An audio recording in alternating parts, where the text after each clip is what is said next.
Are you scared yet? Dear God. I haven't seen what it looks like. It's still a curtain for me. I know. I meant the Oh, audio. okay. What's the audio?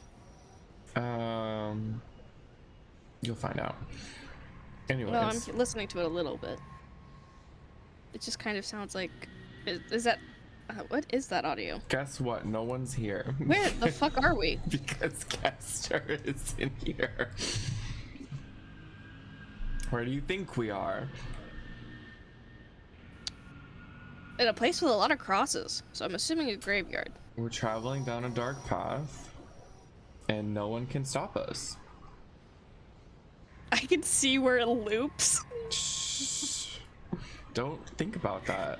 We're walking endlessly, okay? Okay. Anyways. Hello. And the title was, in fact, deceiving, but not on purpose. But we are still talking about creepypasta. However, Qestir's a little bitch. She didn't show up. So for all I know, her dogs ate her. Or her children ate her. Well, Or her dogs ate her children. And then or they her ate her. girlfriend ate her. A lot of things could happen. Anyways, let's start. Weekly obsessions. You first. So it's not very different. Oh dear God. But I have a specific subsection of it. A couple it is of One Piece episodes in again. One Piece. No, it's a specific backstory in One Piece. You're obsessed with the backstory of One Piece? Yes. So I was catching up with the manga. Okay. Because I'm about 200 chapters behind. Mm-hmm. And so I'm slowly catching up with it.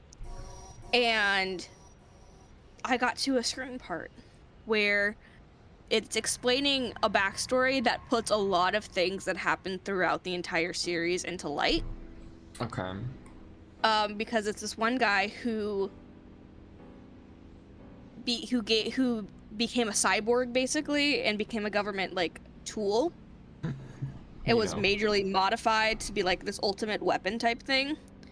And we find out, oh, he had a daughter. And he became this government dog cyborg thing to save his daughter from a previously thought incurable disease. And so it's the entire backstory because he was born of what is considered an evil blood. Because there's a lot of, one of the big themes of One Piece is racism and how to deal with racism and combating racism. And so there was, basically he was born of a race called the Buccaneers, who spread the word of freedom and liberation and everything, which the world government does not like. And so basically they captured him, made him into a slave, and he eventually was able to break free and became like a pastor of a church, and he has the power to like take everyone's pain away and then take it for himself instead. Okay. And so he's a very virtuous guy. He's very kind, he's full of love, and he just wants to do the best for people who can't defend themselves. And he had his best friend who was almost his wife, but then his wife ended up getting captured by the same people they escaped from. And when she finally escaped and came back, she was dying, but she escaped just to be able to save her daughter. And so he took the daughter in and took care of her, only to find out that she ended up getting the same disease. And it was caused by the person who the disease is caused by scientific experimentation on the mother. And the same person who did the scientific experimentation is the one who set the rule that if the scientist was going to save his daughter, that the pastor guy would have to sacrifice his individuality and his entire essence of being, and would never be able to actually see his daughter cured. And so it was a very emotional thing, especially at the very end of all that backstory when it gets revealed that the person who made this pastor into this living weapon, who like there's tiers of who can control him, and he made it so that the daughter is the one at the very top of that control list, because the person who made him the cyborg couldn't stand the thought of the daughter being killed by someone who looks exactly like her father. And he ended up dying for it instead. And it was so emotional. It was such an emotional thing to me. Because I'm a daddy's girl. I love my father so much. So it was just like, oh, like, what would you do to save your daughter? What would you do for your child who isn't even biologically your child? It was just, it was so good. It's so good. That's a lot. It's a lot, but it's so good. And he's the reason that the main characters even lived. It's like too much. Just, like, why? So good. How? Like, this What's is how? the pirate universe. I'm so confused. Why? It's not just it's not a silly pirate show. I don't know about that. There's so much going on. It's so good. It seems like an ADHD nightmare. It's an autism dream. What are you gonna say, that you're gonna be able to chew on it next? I wish I could. If only. But you know, it's really long too. Well, they're remaking it. They're remaking it, and it'll be like only a fifth of what the current length is. Why? Because they're condensing stuff? Yes. I think as of right now, they forecast, granted, the actual series isn't done yet, so obviously it's going to get a bit longer, but they forecasted that it's going to be around, like, I think 260 episodes once the remake comes out. Which is down from what is currently 1,100. Still too many, but, you know. Considering the size of a lot of other big animes, it's really not. But considering its plot lines, multiple. That's why I'm like, wow, that's a lot. Because also, it has all of the things going on simultaneously. Also, side note, I'm drinking the hardest drink I've ever drank, so if I get drunk live on stream, it's an experience for everyone. If she gets drunk live on stream from that drink alone, then she really is a lightweight. Anyways. Oh, look who it is! Hi! Look who decided to join us. It is I, and Micha, if you can hear her whining. I cannot. And I think that's really? Okay. She's hiding her pain. Her pain? And guess what? Now I have to move you because you're behind me, and also you showing up made Sarah shorter. Oh. Do we get to see? What do you mean, do we get to see? Like, live? Me putting you in place? Yes. Because I had to.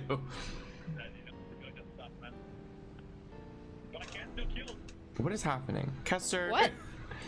Sorry. You show up late and now you're watching something. Now you're literally on your phone, catching up on football. No, I had opened Twitch so I could see. Wow. I swear, the things. Hello. Are we doing creepypasta? We're doing our weekly obsessions right now. You missed my One Piece rant. Oh, One Piece. You didn't miss much. There's a lot. You would get very confused. It's so good. It made me cry several times. That's because you're you. It was so emotional. Okay. Oh. Well, we've done Sarah's. Let's move down the line since someone else popped into the middle. Qestir, what's your weekly obsession? My dog's not killing each other. I didn't realize that was something to obsess over. It's very real. Mita and Kuni got into another fight, and Kuni got messed up. She's got a hole under her eye and holes all over her neck from Mita, and she probably needs stitches, but we're gonna wait a little bit to see if it gets better because I canceled her health plan. Oh dear God. But she's not doing so well, and Micha is limping a little bit, but she definitely won that fight. So we are trying really hard to rehome Micha right now. Kuni's That just is like my Sarah. obsession. How is that All like the Sarah? holes. All the holes. Oh. I have so many holes. Trust me, Like it's a a backstory. piercing? Nope. Believe it or not. Okay. On that note, here, I'll do my weekly obsession. It's not K-pop, but it is music. It isn't a song, it's an album. Oh. So it's just a collection of songs. Sue me. What do you want from me? Like, no, this past week, I've already talked to Shinny about it before when I tried to explain what Brat Summer was, but Oh boy. no, Charlie XCX released a remix album of Brat, which literally included a remix for basically every song off of the album, and they were all featuring different artists. And all of the songs sound very much different in the remix form, like to the point of they sound like different songs with like bits and pieces, which I think is cool because then it's like you have a completely new album plus the old tracks. And it's literally just called Brat, and it's completely different, but also still Brat. You are saying And brat, right? Like B-R-A-T. Yes. Okay. Like you're being a little brat, like what you call Faye. All the time, yeah. Yeah. But Faye's not brat in that sense. I don't think she has it in her, but she's brat in a different way. Yeah.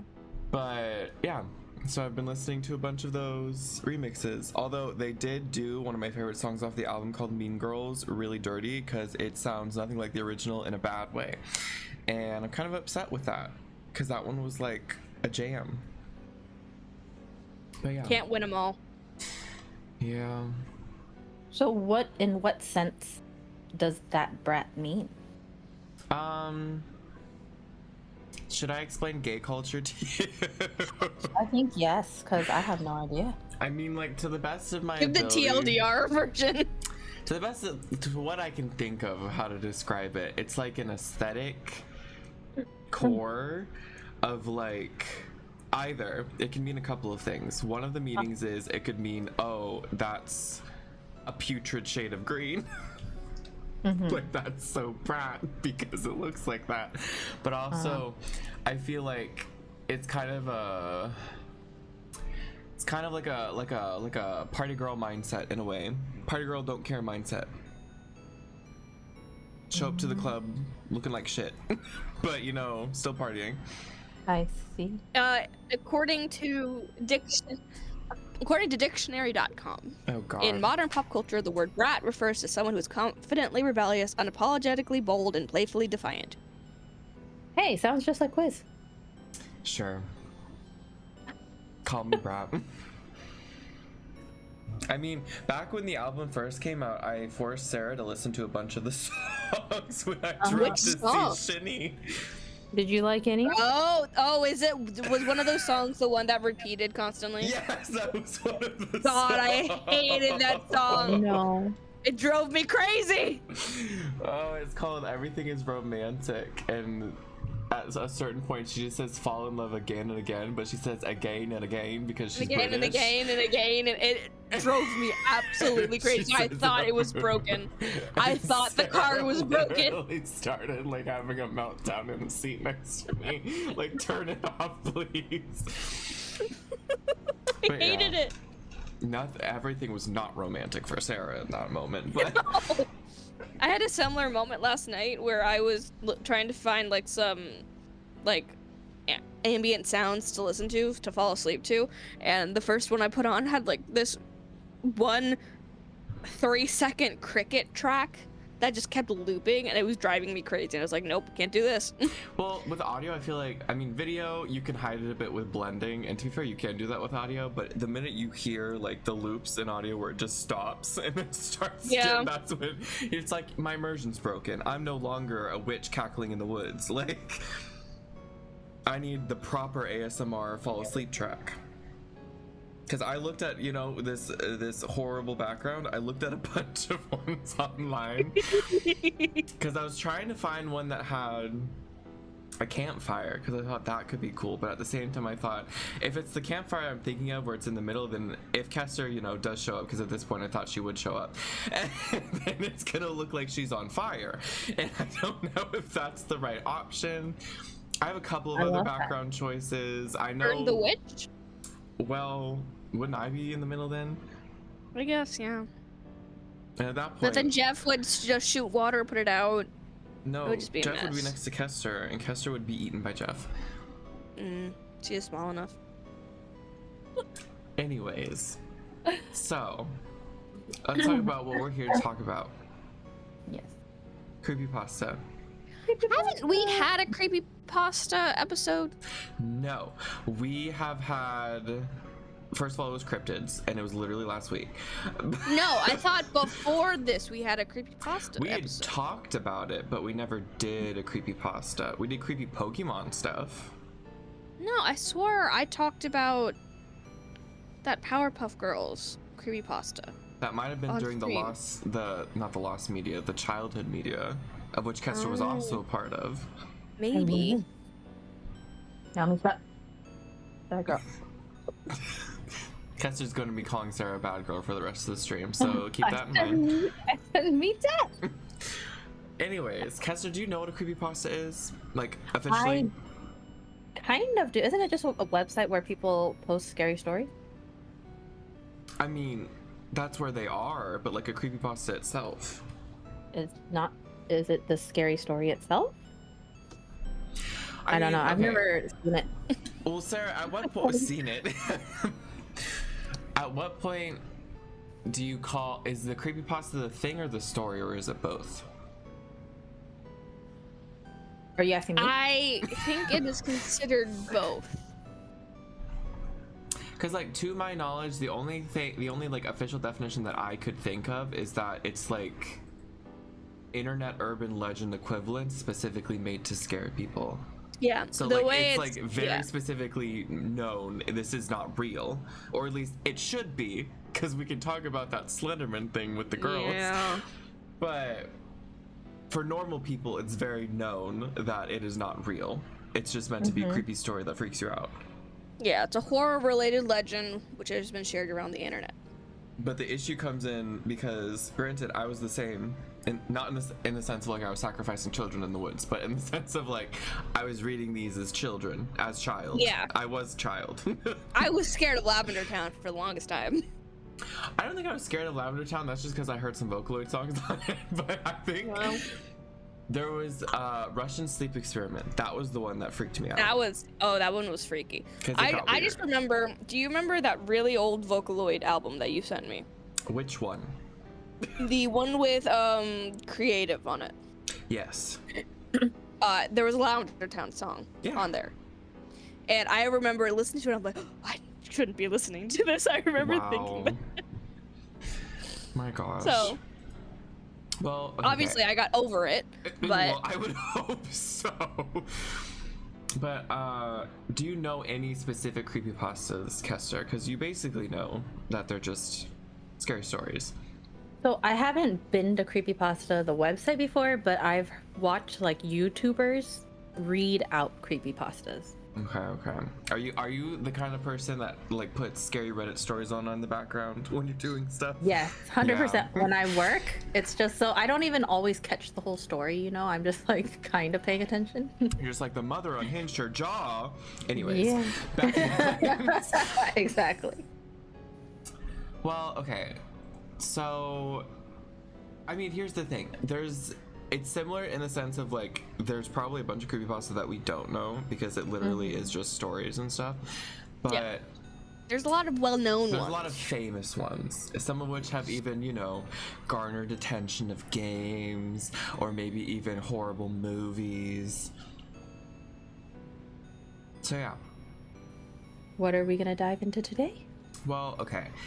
One of the ones, I figured I would tell at least some of the ones that I very vividly remember. Like, okay, so you know, Sarah, you had the whole thing with Lavender Town where you thought it was actually going to kill you. Yeah. I could not, for the longest time, look at the image of Jeff the Killer. Why? He freaked me out as a child. And like, here, I'll send it. I'll show Qestir for reference so she knows what I'm talking about.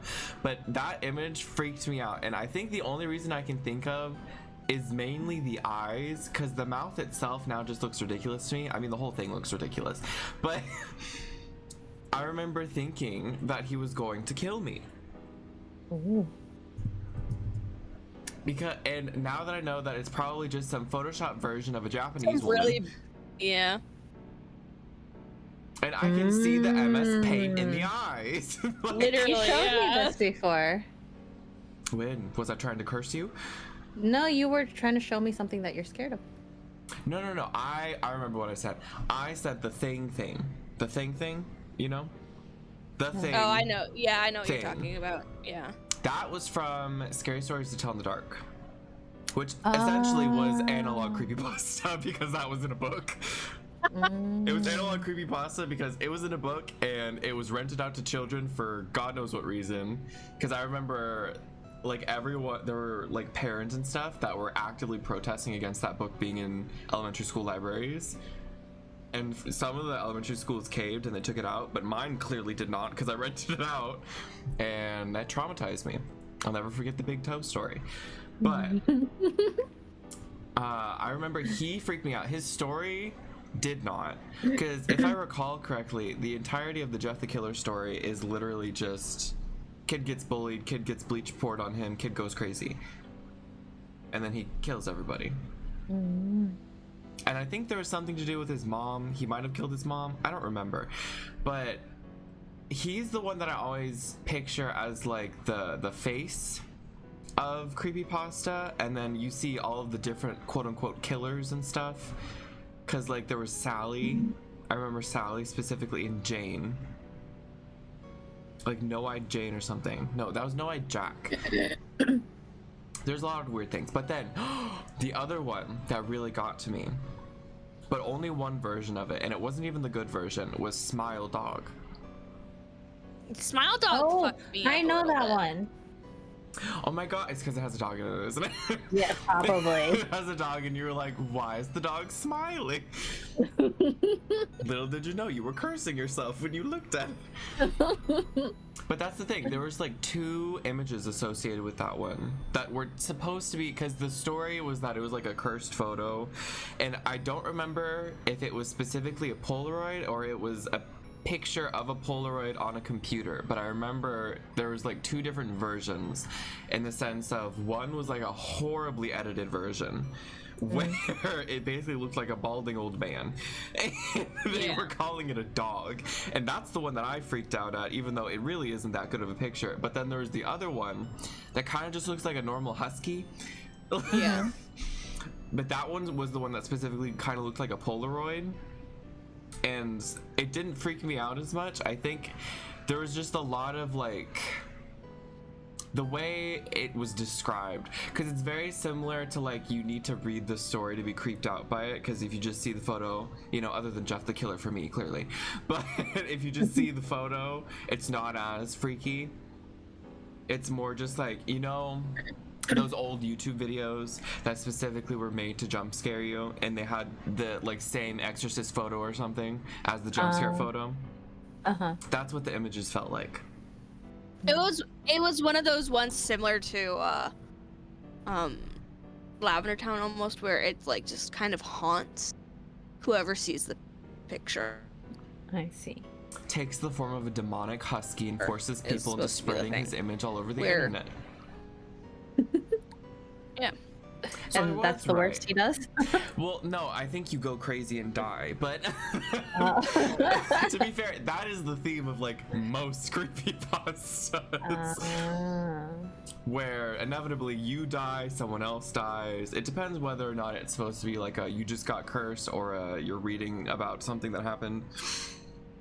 But I was right, it has to do with it being like on a computer and someone saw it, and that's why it was like bad, because it was like smile.jpg. But yeah, I mean, that's the thing. I don't, because that's the other thing about it. It's like, it's a dog with human teeth. Is that scary? Or is it scary That's a that it's little smiling? creepy. Like, which part is scary? That's what I want to know. I mean, dogs are always smiling, I feel like most of the time. My dogs are, at least. So that doesn't scare me. But I swear they used a huxie. They used a husky. I swear, because huskies can have the light colored eyes, and that's what freaks people out. Oh. Yeah. That's fair. Because that's when you know they're staring at you. Why? That's when you know they know. I go to the creepypasta wiki, and the first thing I see is normal porn for normal people. That makes I sense. have That no does look idea. really creepy. Normal porn for normal. That's the thing, though. I want to find the old version of the photo, because it's like bad. And that's the other thing. I remember other people, because you know, when you're a child, you think you're gonna die. But I remember thinking, whenever I would see a photo that was, you know, labeled as cursed or anything, I thought I was dying. Like, I thought I was going to be killed in the middle of the night. This is the version I remember. That I have doesn't look never like a seen dog that. to me. Yeah, it doesn't. But you know, that's okay. But yeah, I remember those are the main ones that, because I think, was it the same for you, Sarah, or like you didn't necessarily think about creepypastas until maybe after the whole Slenderman boom? Or were you always looking up creepy garbage? I was not always looking. I think it found me more often than not. That's how they get you, the curse. it ran after you. But like, cause I don't know. I wouldn't be surprised if. Actually, you know what it may have been? She just adjusted So, her okay. glasses. Actually. Actually, there is a specific creepypasta that I remember hearing because Oh no.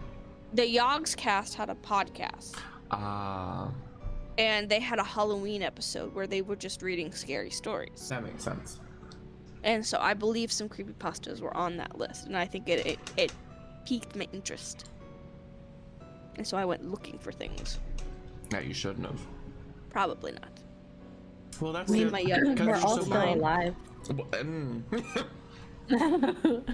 Barely, and also that has nothing to do with the awful creepypastas. Because I remember specifically, the Slenderman story obviously existed before the game. I remember, was it initially posted on Creepypasta or was it a Reddit? I don't remember, but it was specifically an image is what started the entire story. Like someone wrote a story based off of a photoshopped image of like a creepy image that someone did, which happens a lot. And I don't even remember necessarily what the story was about, but then I remember before the game. Sarah, you're a great chronological thinker. Did Marble Hornets come out before or after the game? Hold on. Back up. Because Marble Hornets was the mini series that they did based off of the Slenderman story, and it was like a YouTube series. So, I've never seen Marble. Well, that's okay. I don't know what I've literally said Marble Hornet, and I'm like, I don't know what that is. Wow. Why is it that Neither I'm do I. always the one that's educated on the creepy stuff? I swear. Like, Because I'm a normal easily person. impressionable. So That was too. I was scarred for life. I I do still like. remember these I genuinely don't know how I never heard about this. About the series? Yeah. That was one of the main things that got Slenderman even more popular. That's why I'm thinking it probably came out first and then the game came out. I would assume so. That would make sense. Because then the game is what skyrocketed it to like massive popularity. Because that's when everyone was playing it.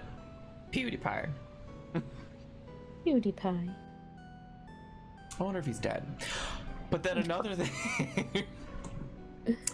He has a kid, actually. There was also the rake, which funnily enough doesn't look like a rake. Rake was also something that kind of was. I think the idea of it scared me more than the image that they used, because they use that image for a lot of things.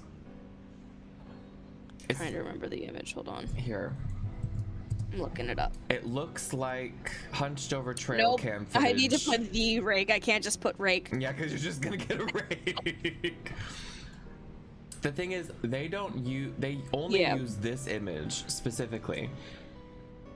I think I've only ever seen one other image that supposedly, I mean, there's no actual photos of it. It's not real, but I've only ever seen one other thing of it where it looks like it was a wild dog running in a yard, and I thought that was kind of funny because it was daytime and it's like, is it barking at someone? The thing with the rake, isn't the rake meant to like screech as it chases you?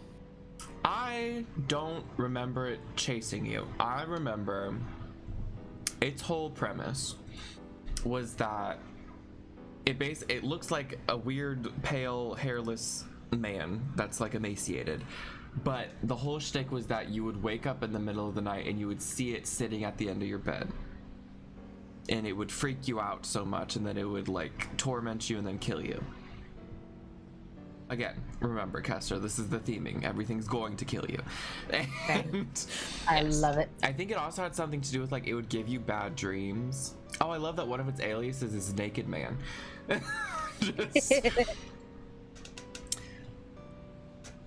It says it stalks its victims and appears at the end of their beds as they sleep, or in the woods, or in their house.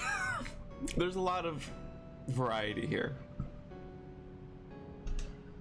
But I know that it was in close proximity to like Slender Man, and like how similar it was of like it would drive you insane or something. Because like it was supposed to make you have bad dreams and stuff that had to do with it. Because that's the other thing. Slender Man, he was supposed to have like this psychological effect on you. I don't even know how it starts. That's the thing. Because I guess it never started for me. But it's supposed to like drive you to the point of like seeing him in your dreams, all that stuff. And then there's that entire thing with the teenage girls that stabbed that one girl in the forest. This is why I think the internet should be banned in general. Because of this reason. Because literally these like, I'm pretty sure it was... The definition of you've ruined it for everything. It was two teenage girls that were like, I want to say 13. Like they were young, but just barely teenagers. And they made a friend with someone, another girl. And then they plotted to kill her and sacrifice her to Slender Man. Wow. And then they stabbed her in the woods. Oh, I know that story. And she survived because she literally crawled out of the woods with stab wounds. At least I think she survived, didn't she? I don't think so. I swear she did, but maybe she didn't. And this is horribly insensitive, but moral of the story is Slenderman's not real. He never was real. And they were never going to meet him. And I don't even know how they necessarily got the idea specifically that you had to kill people in order to get Slenderman to appear to you. I know, okay. Oh, she did survive. She barely survived. Right. Good That's job. why I was like, it was a miracle. That's crazy. I have a question, Sarah. Yep. Yes. Or Qestir, if you know the answer, which I don't think you will, but I'll ask it to you too. Would you consider Hero Brian a creepypasta? Absolutely, yes. I have no idea what that is. That's what I'm saying. Well, I feel like it was unintentionally a creepypasta. Because I feel like it was not posted with the intent of becoming one, like it did. But it is basically just a video game urban legend. Okay, so here, Qestir, let's explain it to you. Okay. You know Minecraft. Yes. And you know how, well, I say this as if you've ever played it, which you might have, but if you play alone, it's creepy, like eerily creepy. Minecraft? Yes. Really? Why? Pretend to be a child. Uh-huh. If you're a child and you're playing alone, and you know, this is also the point where you're scared of zombies and stuff, so you have it on peaceful mode, so literally nothing in that world can technically hurt you. The only thing that exists is like animals at this point, because this was back when it was early Minecraft, and you just feel a sense of dread because you're like, nothing's killing me, but I also feel like something could be there. That's how Herobrine was born. That and the creepy cave noises that play when you go into dark places. Because I'm pretty sure, did it all have to do with the cave noises? Is that when it started, or was it specifically that one stupid image? I don't remember. It's either the cave noises, the disc 11, or that one image. Because I remember it was early. This had to have been in alpha, wasn't it? Like later alpha. Either later alpha or early beta. That was about the time frame that this was. Because it was back when, you know, the grass was like neon green. Yeah. And the thing is with cave noises, like they're creepy sounding pointless. noises. They're not pointless. All they do is tell you you're underground. That's basically what No. happens. Do you not know how cave noises work? Apparently not. Cave noises specifically play when the player is standing in a light level that has the potential for spawning monsters. Oh. And so that's why they always play underground, because you're always in a cave. And once you know that that's the whole reason why they play, they become much less terrifying. But they still sound creepy, because Minecraft in and of itself, even at the time with its music and stuff, was a very lighthearted game. It had like lovely piano music that was just like playing in the background, very peaceful. And then randomly you would like hear a violin shriek when you looked at a cave wrong, and that would freak children out, like, because they Understandably don't know. so. Or worse, you'll hear like growling in the cave and you're in peaceful and you're like, what's happening right now? And so that I feel like was the freaky. cave noises should not exist in peaceful. If their entire thing is about But that's spawning that's monsters. part of the fun, though. That cave noises exist, and that Minecraft in its peaceful mode is kind of like creepy in and of itself, because nothing's happening. Like, why isn't anything happening? And so basically, Herobrine, getting back to the topic, Herobrine, do you know what the default player for Minecraft looks like? Steve? I mean, looks like a Lego, doesn't it? I don't know. Kind of. He'd be a blocky man. Essentially, Herobrine is the exact same model, skin, everything, except it has white eyes instead of a normal eye. That's literally the only difference. And the whole shtick was that he would like haunt your games and appear in your single player worlds, and he would like build structures or like make one by two tunnels. Basically, it would be proof that someone else was in a single player world that you were not doing anything in. So like you would see like a built structure that you did not build, and that is what made it creepy, because it's like, who built this? And then you blamed it on Herobrine. And he was supposed to like haunt your game. He was supposed I remember there was a legend, quote unquote, that he was supposed to be, he was real, and that he was the dead brother of Notch or something, who's the creator of Minecraft. And that's not real. Notch doesn't have a brother. But also, He did, but he isn't dead. it would be hilarious if you had a dead sibling and you coded them into a game you made as to haunt it. Like, that feels so stupid to me, but That's also really hilarious. cute. To haunt it in a scary way. If you die, Quiz, and I develop a game, I'll make it so that you haunt it. Okay. Make it so that You people have my play word. and they get a creepypasta made, you know? Yes. And I will never confirm or deny if it's actually a thing. Because that's the thing. It was never officially confirmed by anyone working on Minecraft, but then after a certain point, Mojang ran with it. They ran with it, and they started adding to the end of patch notes removed Herobrine. Yeah, like every single patch note had a removed Herobrine thing. So, but that was definitely a big one, solely because I feel like we played that one more, and so that was always. And I was a gullible little shit, and Quiz was a mean little shit. I'm not the one that did that. That was Liza. No, I'm talking about when we did our little camping, like, survival thing, and you would part? like, yeah, exactly. When you would put there was the one thing where you were just like, where we would go separate ways, and then you would just say, "I'm scared, come with me," and then we would find diamonds, and it's like you told me later, like you placed those diamonds. I wanted you to have a fun adventure. That was sweet. But then but then there was the other one where you just would like put redstone torches everywhere. Yeah. And say Herobrine did it.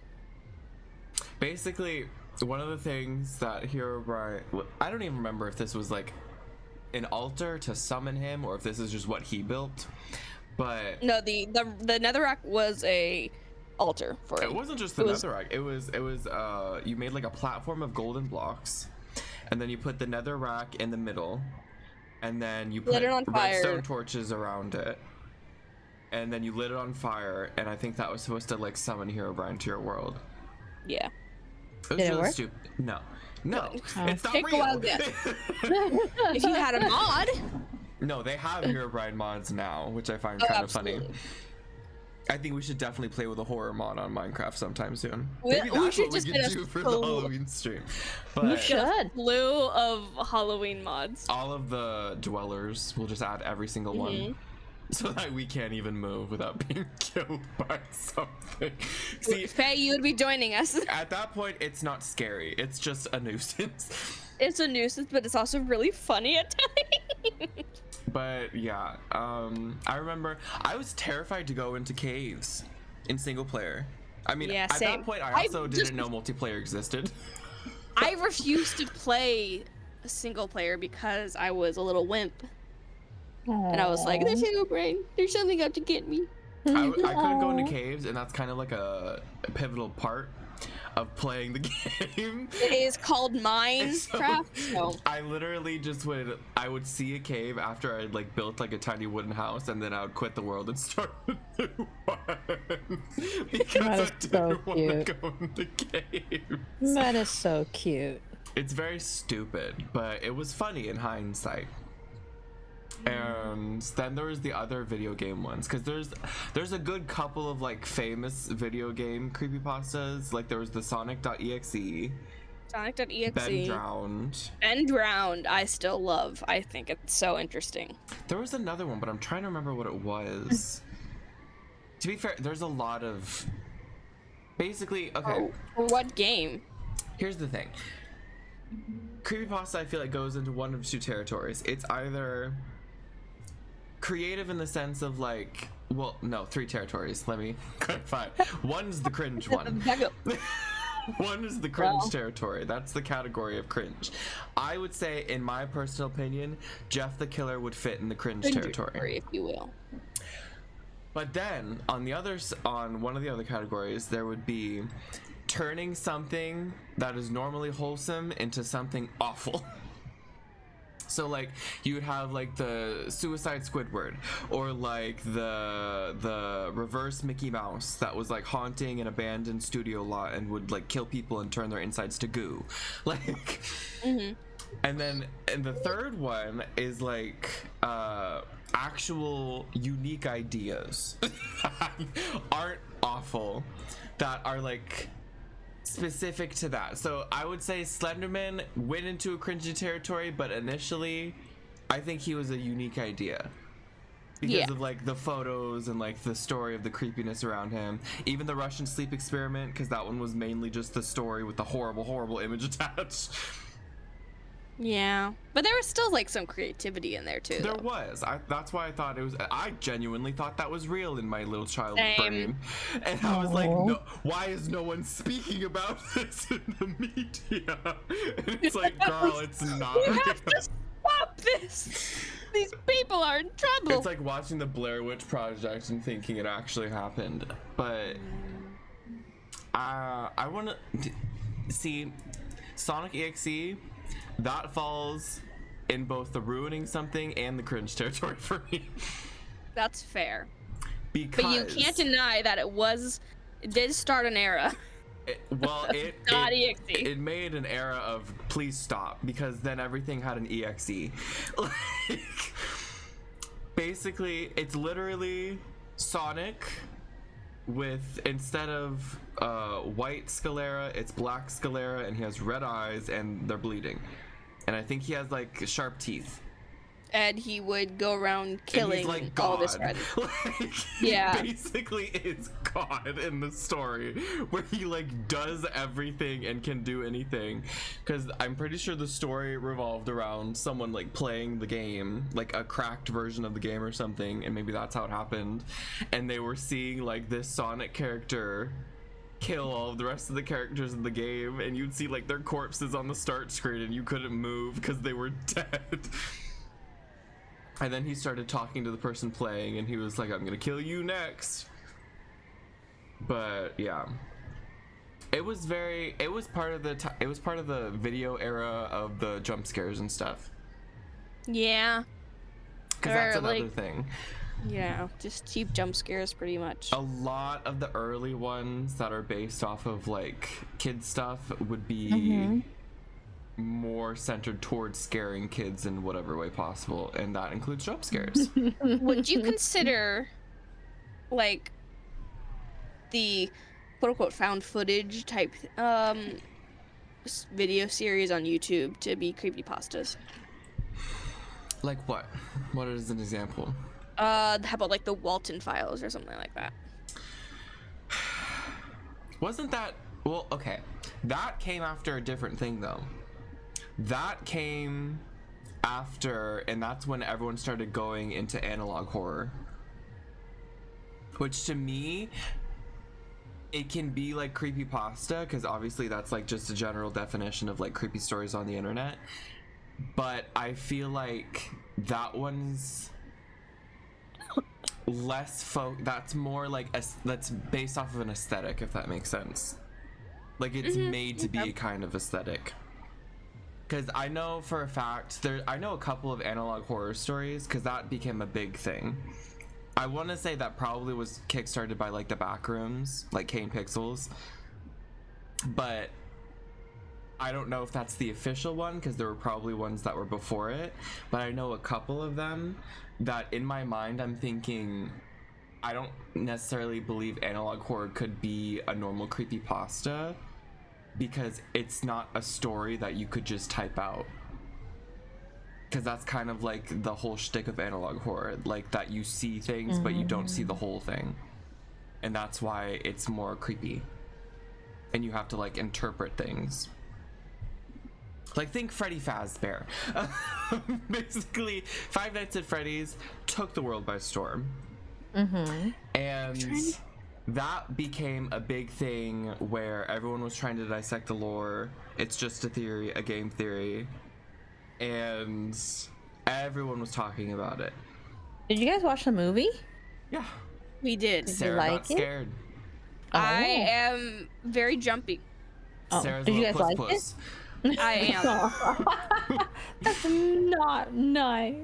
But it's true, she was so scared she was vibrating the entire seat row that we were sitting Okay, on. so you know how people get like that anxiety shaky legs type thing, where the leg bounces. Mine does that if I don't have any other outlet, and so I'm sitting there and I have no outlet. Like I can't really talk. We're in a crowded movie theater, and so my leg is shaking, and I didn't realize that the entire row was being shaken because of my leg. Because they And were so all my brother- attached to each other.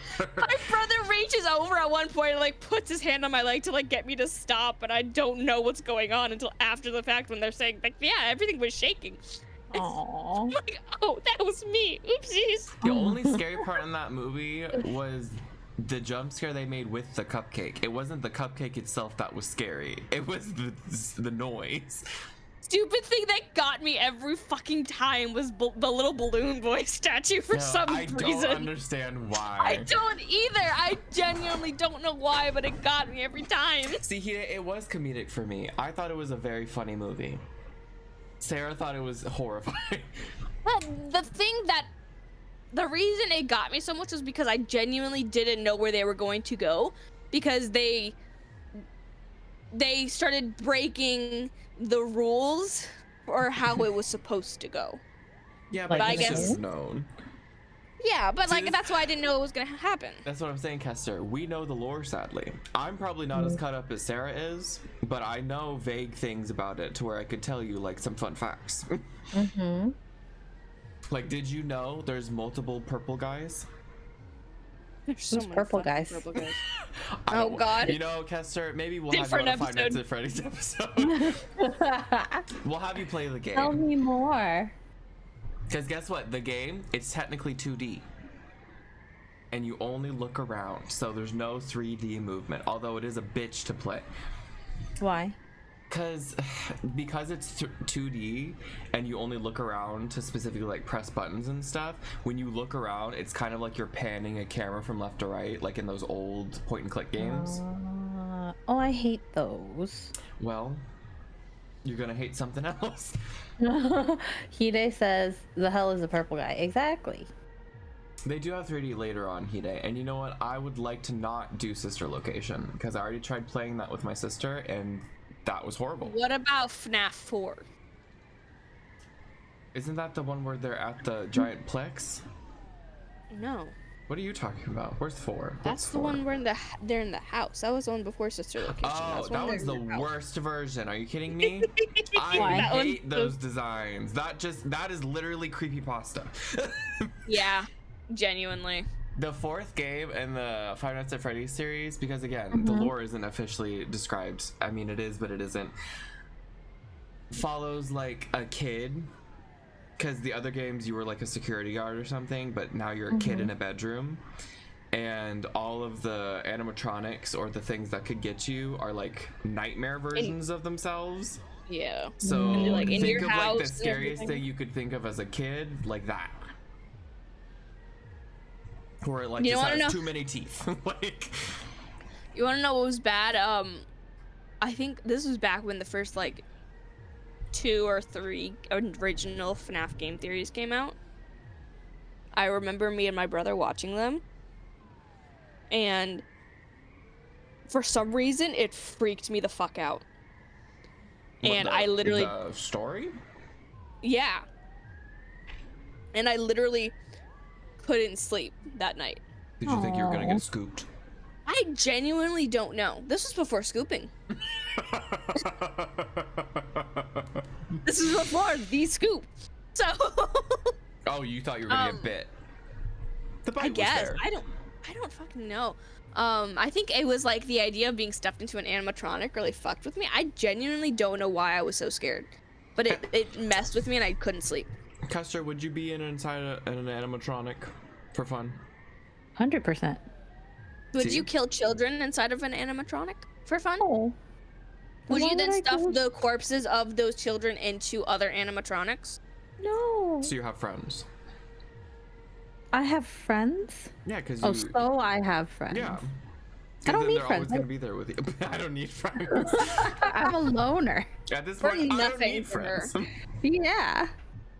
Well, that makes sense. Especially children. Why would you want children friends? Wow. You know what? True. But also, okay, the other one. I mean, okay, Sarah, do you remember the entirety of the Ben Drown thing? I couldn't like repeat it word for word, but I remember most of it. It was Majora's Mask, right? I'm pretty sure it was Majora's Mask. Yes, I because that was remember. I specifically remember the whole "you've met with a terrible fate, haven't you?" yes. Remember, Qestir, when I sent you that image of Cooney with the you met with a terrible friend? Yeah. Believe it or not, that wasn't my intention, but that could be a Ben Drown picture. But yeah, I mean, didn't that also have like videos in it? It did. There was fabricated videos. Well, they were all fabricated. Well, yeah, but for those, granted, I haven't played Majora's Mask either. But I mean, you have the opportunity to. I do. I apparently would hate it, according to you and Yoshi. But You would. It's very stressful. well, but it was. Yes, I have seen the Pokemon leaks. Hide. Unrelated. The entire idea of Ben Drowned was this person got a Majora's Mask game from a garage sale, as you know, all good creepypastas start. And he plugged it in.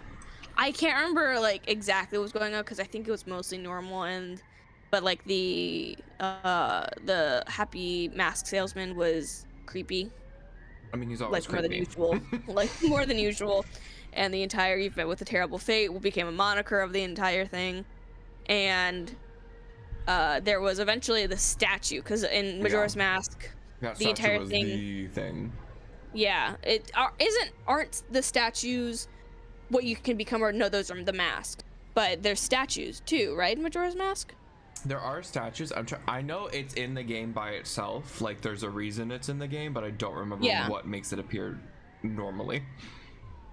Basically, it's like what Link looks like, but with a very uncanny face. Yeah. And so the statue would just keep appearing, like behind the player, and it would just keep appearing. And I trapped him in a room one time, and there was a save file. There was a save file called Ben, and it was just in the fountain. It was by the fountain thing, and you couldn't leave Clocktown or something like that. Basically, it was a lot of different. The reason I like it is because there was no direct answer in the actual story itself. There was just a lot of clues and a lot of pieces. So a lot of things just went together, and so people put together the story for themselves, which I thought was cool. I mean, that's I think that's what is really cool about like the analog horror now. That's very popular. Yeah. The good ones, because there are a lot of bad ones. There are. There are a lot of bad ones, but when you find the good ones that are like very interesting and you start deep diving into it, then it becomes like, wow, lore. But then I'm glad I'm so funny to you. But then also the classic, as Sarah had already mentioned, Lavender Town Syndrome. Yes. This was a big terrorizer of children because it I've was never heard of specifically directed at children, that only children were the ones that were affected by it. It was like, okay, so Pokemon, you know what a Pokemon is. I do. What was it, the old like Red Blue games? Yeah, it would be from Red and Blue. Yeah, it was because it was based off like old stuff. It was Gen 1. Yeah, it was Gen 1. And it was not colored Gen 1. I'm pretty sure they specifically said that it was stuff in Japan. Like, it was games in Japan, and that's why obviously no one else had been affected, even though you know it wasn't real. But I remember specifically that it was like they sent out these cartridges in Japan, and the Lavender Town, essentially, because it's a town you can go to in the game on the map and everything, it had it was supposed to be like a very creepy town because it had like a cemetery for Pokemon and everything, which was very different compared to like the happy-go-lucky Pokemon thing, because then you're like, oh, Pokemon can die, what? Because that's also like where you meet your rival with the dead Cubone and all that stuff. Yeah, that's its own story. And to be fair, what do you remember if it was linked to that ghost one, the Lavender Town thing, or if that was a separate one?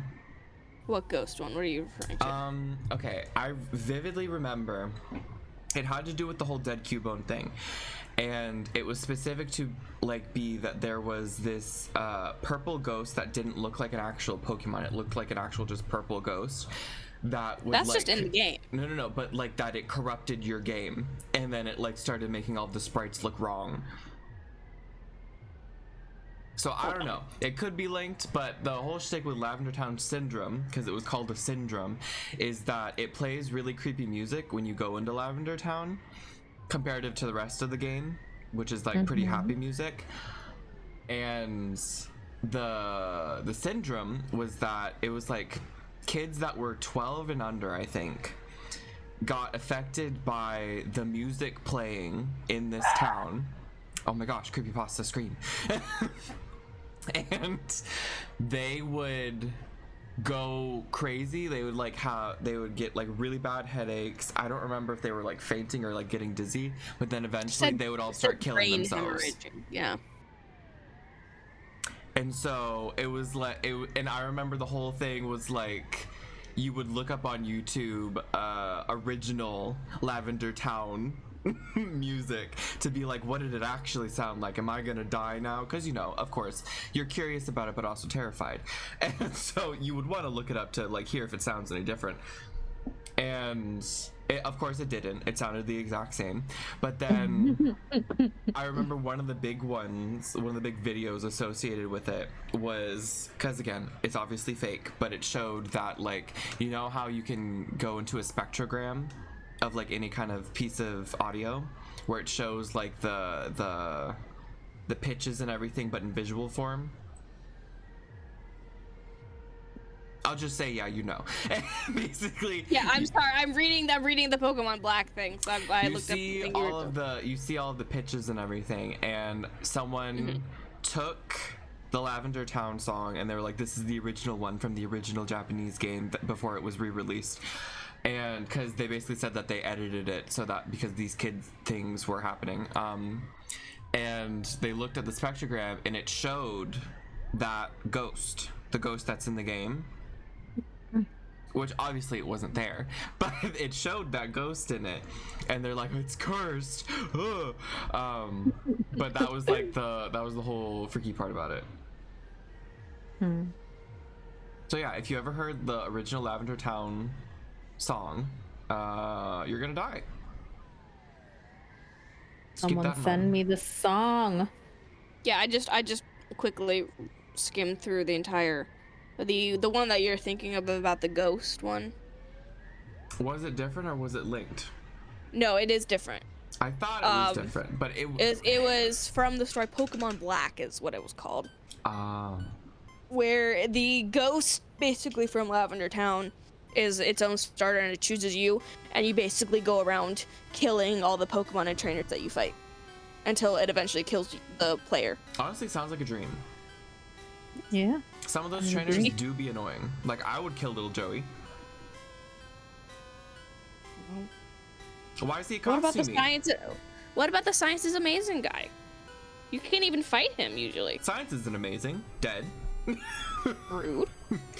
I don't gotta know about you. But yeah, those were the main video game ones that I remember, because most of the other ones are always gonna be like the creepy stories. But okay, there's a lot of My Little Pony creepypastas. Oh yeah, and that's the thing. And a lot of them are fucked. All of the designs are the exact same in the sense of like, oh, you have red eyes and they're bleeding now. Yeah. Like, I don't know. There's a lot of cringe creepypasta because I feel like a lot of it was inevitably going to just be made for kids to be creeped out, possibly by kids, mostly by kids, because you know when it's made by a child. But I don't know. It's like the one that the Russian sleep experiment one.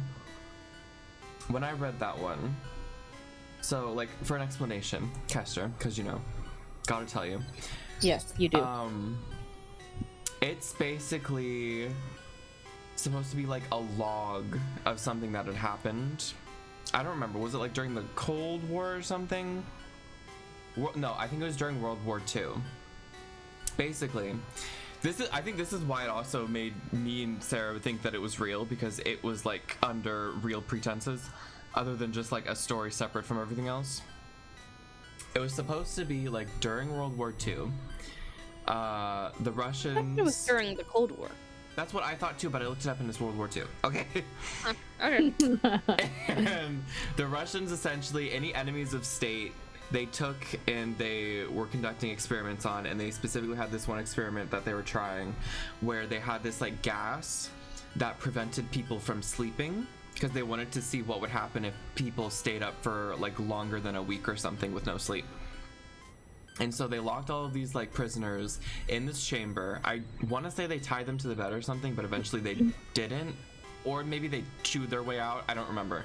It got really blurry during the end. But basically, they pumped in this gas that would keep them from falling asleep, so that even if they wanted to fall asleep, it was impossible for them to. And the entire story follows like the multiple days and stuff and everything that would happen each day that they were like constantly awake. And it got to a point where they obviously started going crazy, but crazy in a way of like they didn't know what was going on in the chamber, because they only had like, I want to say, a porthole through the door to see through, and the only other thing that they knew was like the audio that was being captured, because there was like a microphone in there somewhere. And so, because you know what's more terrifying than not seeing something, because they would hear like all these noises and all these grunts or screams or something, and then you would know what was happening. And at one point, I want to say it was two people, but it could have just been the one person. That there was like one person that ended up surviving at the end, because they all ended up like mutilating each other to death, or themselves to death. And they tried to operate on him to keep him alive, while also trying to like put anesthesia on him to make him go to sleep, which wasn't working anymore, because like he can't sleep anymore.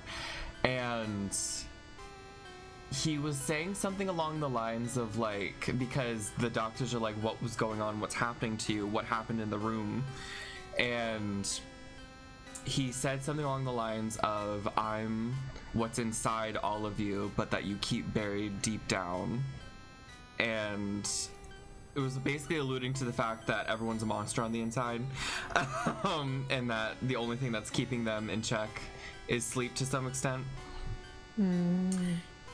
And I don't remember if he ended up, I think he killed a couple of the doctors and then he killed himself. It was a whole thing. But it was framed in a very, for a child brain, a very realistic aspect. It was very well written in my mind. It was like, it felt like you were reading a documentation of something that actually happened. Especially compared to, say, like if you were to read the Jeff the Killer story, which very clearly was just a emo boy story gone wrong. Yeah. This actually sounded like, oh, this sounds like a creepy thing that could have happened. And so people are non-ethical. It's true. You know about the Nazis. But yeah, so I remember that was one that I think I just read it late one night, with the lovely accompanying photo, and I was freaked out. Because I was like, oh dear God, is this real? Is this what happened during World War II? And you know what? For all I know, it did. I remember thinking for the longest time that the Red Sleep experiment was an SCP. It kind of fits in that universe. It does.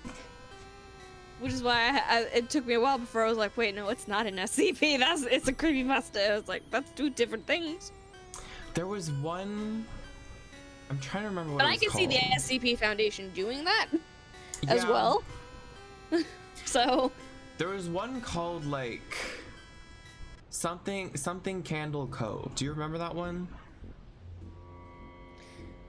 It sounds familiar. Candle Cove? Okay, the shtick behind it, because another big theme in I almost said SCP media. This isn't SCP. Creepypasta media is lost media. So if I recall correctly, this one was specifically supposed to be like a kids show, that a bunch of people remembered happening, but there was no official documentation of it happening, and they like made a forum online. Again, this is the story. This isn't actually what happened, but I have to clarify it so Qestir doesn't get nightmares. But they made like a forum online because they all like collectively remembered how messed up this supposedly kids TV show was, but no one else remembered seeing it. And it led to, I don't remember if it was people from the actual what is it, the forum going to the place that it was filmed, like the studio it was filmed, or if that was just a discovery that was made in spite of it. But it was basically the show itself, it like depicted people dying. It had like weird flesh puppets, it had skeletons talking. I think there was a pirate motif because it had to do with like Candle Cove. And yeah, no, I found it and everything. I found the post. And I remember specifically that the ending twist of it was that all of these kids remembered it, but then they would ask their parents about like, do you remember the Candle Cove show that I used to watch as a kid? And all of the parents would say, what are you talking about?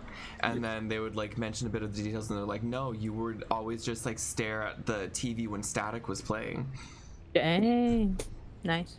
But it was like multiple people from like across the world were all having this weird delusion. Like that also, in my mind, could very easily fit as an SCP.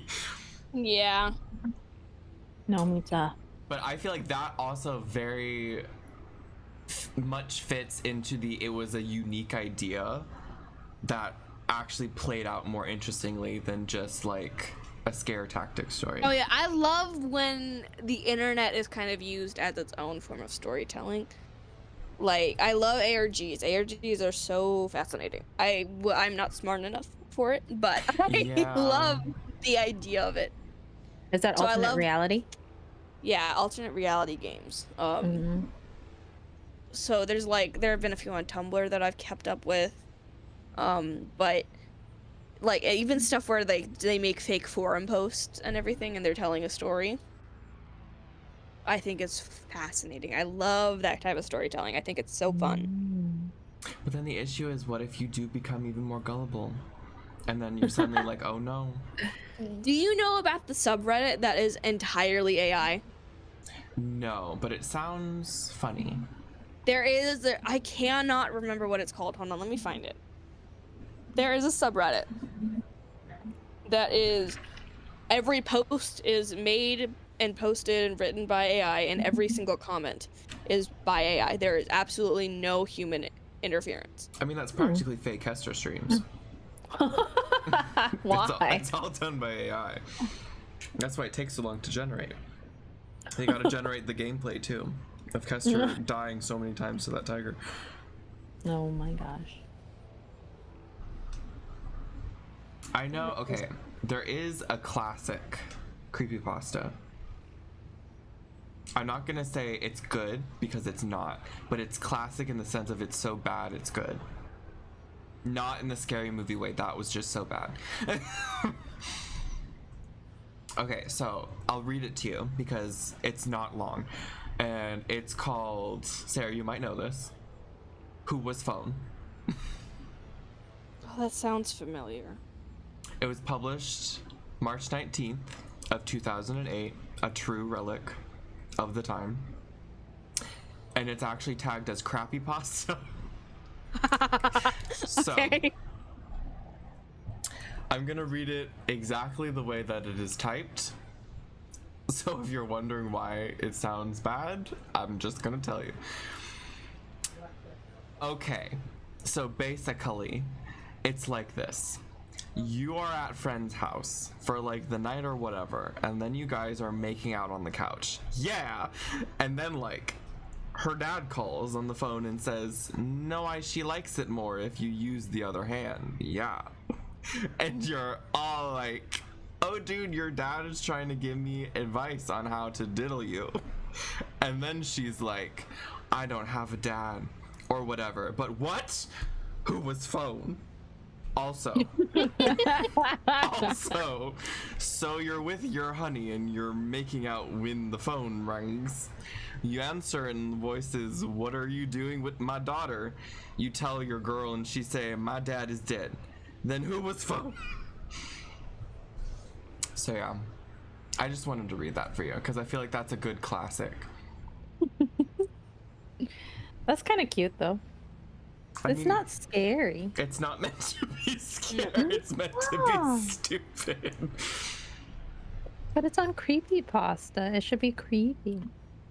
Okay, well, here's the thing, Qestir. I don't know if all of these are going to be creepy, especially anything that was posted back in 2008. Although the rake was posted in 2009, I don't really find that scary though. I think the concept of it was interesting, but at the same time, it was like I never found. I think the concept of anything appearing at the edge of your bed in the middle of the night is creepy by itself. However, I've never seen the rake personally, in person, in front of my face. You don't know them personally? I don't. I don't know his Wow. backstory. I don't know what he's got going on. Is he at the end of my bed because he wants consolation or something? Like, am I there to comfort him? I don't know. He wants you. In what context? Sarah. Would you do the rape? Well, I mean, I do a lot of things once, Including the rake? including the rake. If the rake could give me a Good time. very clear yes or no, I don't know if it speaks. I don't remember it shrieking, but it could have done that. Ah, Pizza. Pizza! Okay, there's one more. And guess what? I'm gonna do it because guess where it's originated in? Where? U.S. Well, yeah. I mean, it is supposedly from Portland, Pizza. Oregon. In 1981. Do you know what this is, Tara? say it again. I'm sorry. What? Okay. This one supposedly originated from Portland, Oregon in 1981. Ooh, which one? The rake guy? No, this is a separate one. I'm Ooh, trying to I think. wanna know. I feel like I should know, It's a but video I game can't. related one. Wait, I feel like I know this. You Think of might. it. I don't know it off the top. And to be fair, Is there's it still Blair some... Witch? No. It's a creepypasta. Some people still think this is real. Because technically, it's not. Mothman? No, it's it's video game That's related. cryptid. It's, Little Hope? No. Oh. 1981, Qestir. Oh, I don't know. Oh, is it the game I played? What game did you play? The Sands thing? The one Faye had me play? Okay, No, anyways, what is it? no. Polybius. I don't know. Oh yes.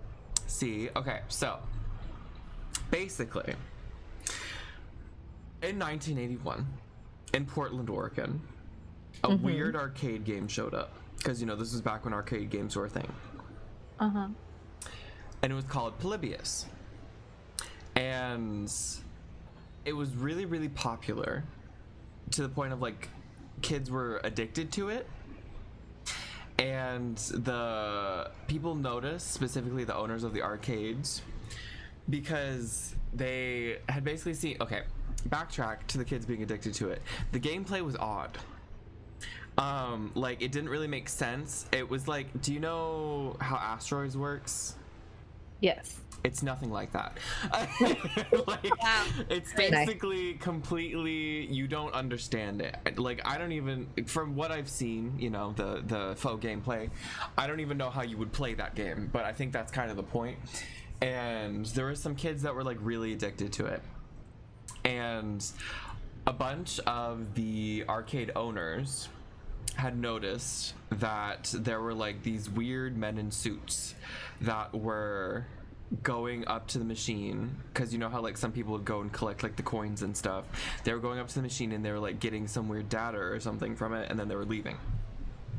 And so the whole shtick behind it was that it was supposed to be an alleged testing psychoactive machine, where it was the government trying to test something having to do, because this was also similar to like the whole MK Ultra stuff of trying to test any psychoactive activities, specifically when it comes to media, and they're testing it on children to see if it worked.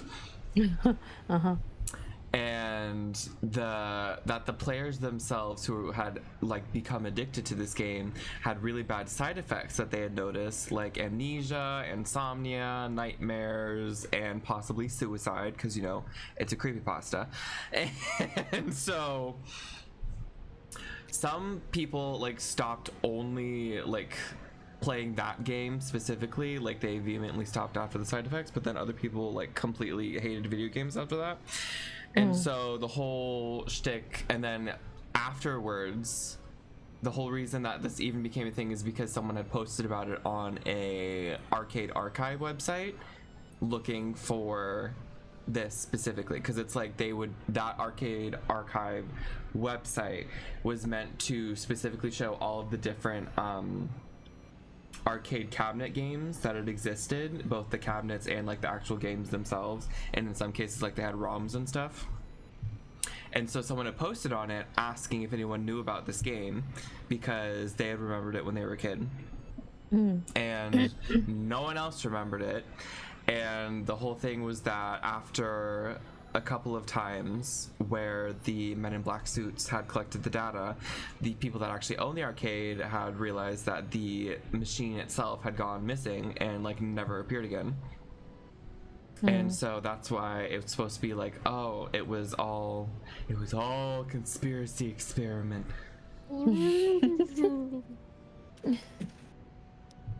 But yeah, I don't understand how it was supposed to work. I also don't understand why it specifically originated in Portland, Oregon. But I think there was a reason, but I can't remember why. I don't know. I know it's... Were arcades more prevalent there or something? I don't know. I know it was specifically supposed to be created by a mysterious company that had a German name. We got a lot of hippies here. Yeah, maybe that's what it is. But that's the thing, it wasn't released anywhere else. Like the only place that people remember it being was in Portland, Oregon. And so that was one of the weird things. Again, could be an SCP. Like very much a possibility. But yeah, it was weird. The people who took it were the people of the SCP Foundation. It was the SCP Foundation. Dun dun dun. What is the SEP Foundation? A CP. C. Oh, C. SCP. C as in creepy pasta. And I'm pretty sure and also, Qestir, I have all of our episodes posted online. On YouTube. Ooh, you finally have it up? I swear she doesn't pay attention to me. I don't pay attention to anyone. It's up online. Other We than did the an dog. SCP. Well, it's literally a podcast. You can put it on the back room and the back rooms. You can put it on in the back rooms. You can put it on in the Have back that room. echo everywhere. I didn't even know you had it up online. But also the VODs exist. That one we did literally 2 weeks ago. It's still up. Fake fan. On The Twitch. SCP one? Yes. Oh. Yes. Yes. Yes. I'm pretty sure the backrooms were actually supposed to be a creepypasta. Because they didn't start... They got popularized by the whole lost media thing that King Pixels did, but that's not where they started. Yeah. But that's the thing. I feel like Backroom, because the original... the like origins of it had to do with just liminal spaces. So Did you guys play it? What? Backrooms. I mean, there's a There's so lot of many games backrooms. surrounding the backrooms. We played a version of it, me, Sarah, and my sister. I only know of one version, the one that everyone streamed. What one is that? Which is It's just them going through back rooms and there's like monsters that show up and you have to try not to get killed again, by the that is monster. basically Is that every not Backrooms every game. horror game ever? It's true. Yeah, that is true. But yeah, I mean, because that's the thing. It started basically. Do you know what a liminal space is, Qestir? No. Oh my gosh, who are you? Liminal space? No. Liminal. Like linoleum, but liminal. Liminal. I thought you said limital space. No, Liminal. Okay, Like yes, I know millennial, what a but liminal. liminal. You know what it is? Liminal, I know. I didn't know what limital was. So basically, the whole liminal space thing. That's where the origins of like the whole backroom stuff came from, because there were it always starts with like subreddits. There were like subreddits dedicated to like liminal space. Well, it all started with photos. 4chans, and now True. it's all subreddits. It typically depending on how far back the stuff goes. It typically starts with 4chan, then either moves to a separate forum or goes to Reddit, or they happen at the same time, like in tandem. But sometimes I wonder how I hear, because I said Luna, you all heard toilet. Hide, that's because you're from New York. Yeah.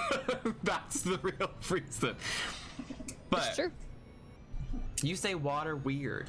And so I'm pretty sure someone had posted about one of the liminal photo. It probably I don't know if it started with that specific one of like the office space, or believe so. I guess that's what it's called. I don't even know if you could really call it that. It's just like a yellow room.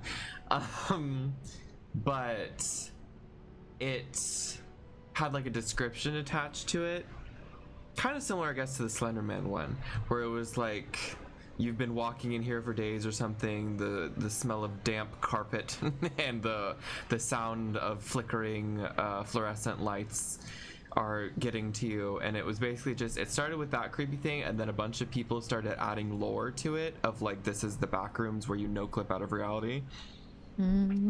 So like you'll like phase through a wall or something, and suddenly you're in an endless maze of repeating stuff.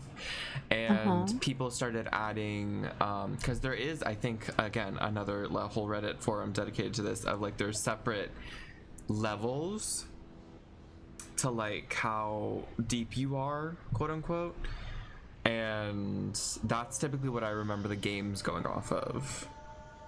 Because like you would have like the pool rooms, or like you would have the garages, or like you were in these indoor parking garages and stuff.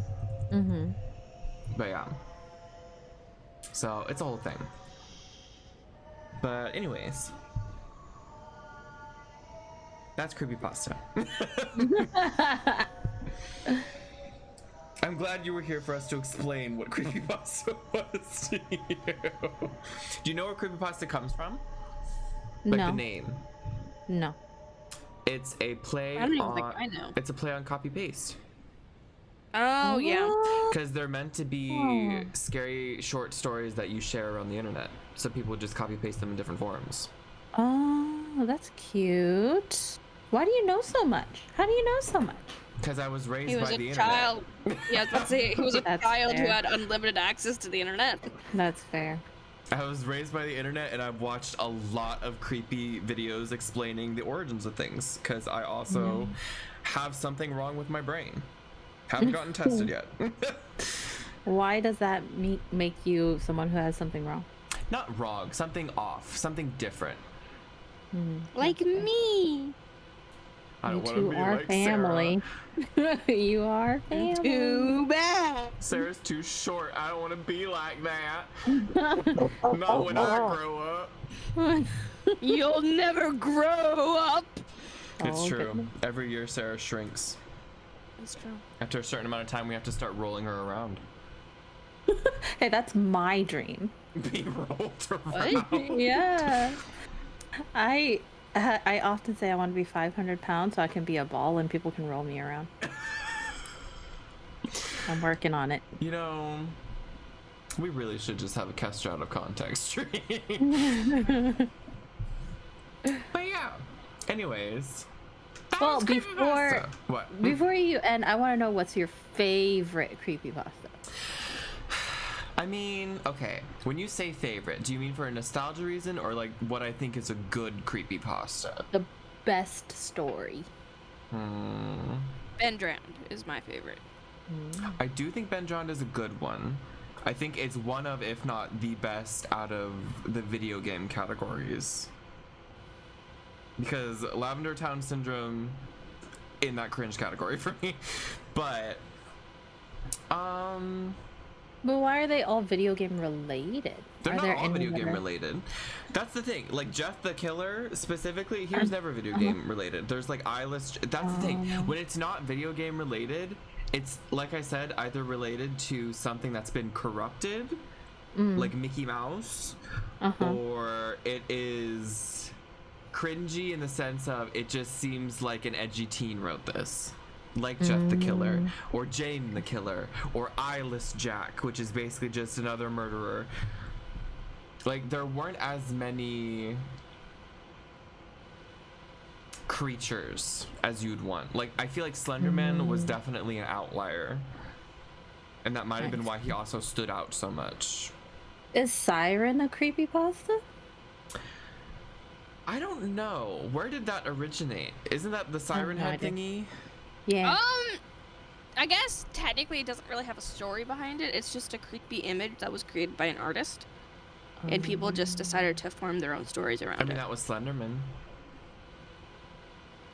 True. For me personally, I think Smile Dog will always hold a lovely place in my heart just because I remember hating that image. Not the normal husky one, the other one. And I do think the Russian sleep experiment is a good creepy thing. It's probably, I think for nostalgia's sake, Smile Dog, and for actual good one, I would say Russian sleep experiment. I gotcha. What about you? Out of all of the ones you've heard, which one did you like the most?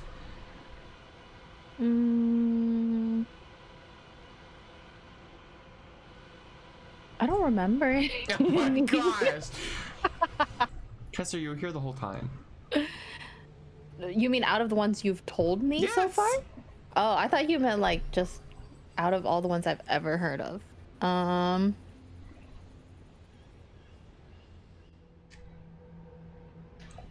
I don't know, because you didn't really go into detail about the Russian sleep experiment. You didn't really go into detail about any of them. Do you want me to read it to you after stream? Well, tell me what Ben Drowned is about. I did. I mean, the whole legend is just like Summary. it's a child that drowned, and he's now haunting the Majora's Mask copy, and he's toying with whoever plays it. And then the smiling dog is just The smiling you dog okay? is a scent of no, I'm not. is the picture that it's gets sent. essentially a creepier version of a chain email that you have to forward to not get cursed. Oh, I like Slender Man. She's a basic bitch. Also, were you guys of age yet when people literally would just send emails of curses to people Purses? and would tell you, yeah, just like say you're cursed if you don't send this I to thought you like said 5 other purses people. with a P, and I was like, why No. are they sending emails with purses? No. in them? Here's a Curses. PNG of the Here's latest the product. PNG of the latest fashion. Because I guess creepypasta just reminds me of like an evolved version of that. I mean, I think that was probably the earliest form of it, but that felt. I mean, because it was digital, it makes sense to be creepypasta, but it wasn't a story. It was more just like the origins of people being creeped out. I think that was Yeah. like the early creepy part of the internet, though. And also got to a point where it wasn't creepy and it was just annoying. Yeah. But Yeah, that's- I think I I'd don't like think chain emails Slenderman. happen as much. During your days when you were young? No, I mean spam emails, but not chain emails, you know. Oh. I got them all the I time just back keep in my getting day. told that I have erectile dysfunction. Sure, you have the prostate the size of an 11. That too. Oh my I get a goodness. lot I of still have random that ones. somewhere. I started saving some of the taglines for these spam emails because they're so ridiculous. It was so. You said that. It was so Or some of them fucking are just gibberish, but then they'll have like a couple of words randomly placed in there. I want to know why you get so many of these emails. I don't know. I really Someone don't. really wants to me. mess with you and just signs you up for everything. These Yeah. are actually all sent by me secretly. That could be anyone though, because I have a lot of enemies. But yeah, Separate pod episode. separate Quiz episode. list of enemies. I list my enemies. Qestir says random things out of context, and Sarah explains the entirety of the FNAF lore. Oh God. That actually would be a cool one. I want to be in that one. The FNAF, FNAF lore. lore. I want to learn about children being murdered You're and not gonna stuff in the remember animal any of farm. it. There will be Yeah, a quiz but- at the end. There will be a quiz. Oh, No multiple man. choice. Paragraph Dang. answers only. I have to take notes then. I know, right? Hold on. Now, It's like now I have to write down FNAF lore as one of the ideas. I'll do it. And I then will Qestir take need notes. Qestir and test. Because you know, if I tell Sarah to make up a test, she's gonna make up a test. Oh, for fuck it. yeah. I want to make a Pokemon Jeopardy. Can I have a study guide before the No. podcast happens? But my memory is so bad and I'm old. I Too can't fucking write bad. fast You enough. have to Too go. fucking You're not writing, you're bad. typing. It's gonna I be have an carpal online tunnel. test. Oh, look, I'm that old. I was completely thinking of writing down my notes and not. And you, like, she's You gonna could mail cheat. them to us. How will we know if they're real? I expect full calligraphy, It's true. signed sealed, a wax stamp. With your house seal that represents your family crest. A lock of your hair, just for good measure. It's true. And some spit to prove it's really you. Oh, you guys are gonna curse me or something. Voodoo. It's just for verification. Mm-hmm. It's okay. The curses will be a separate episode. You can be in the chat when we put the curse on you. But yeah, that's been Creepypasta. We be pasta. Did you say we? Are we on a ride? Am I putting you in a roller coaster seat next time? I was on a roller coaster of emotions. Were you? I don't think so. At the very end, because I'm panicking trying to remember everything you told me throughout the whole thing. That's on you. Although Every this time has you're given gonna- me an idea to put Sarah in a booster seat like you see at restaurants. Why? Because it makes sense. This? I don't you're even want you teeny sitting. tiny? I just want the booster seat attached to your ass.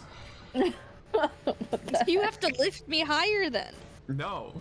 I just need to know that it's there. No one else needs to know. But yeah. Anyways, thank you all for watching. I'll be streaming Silent Hill hopefully this Wednesday.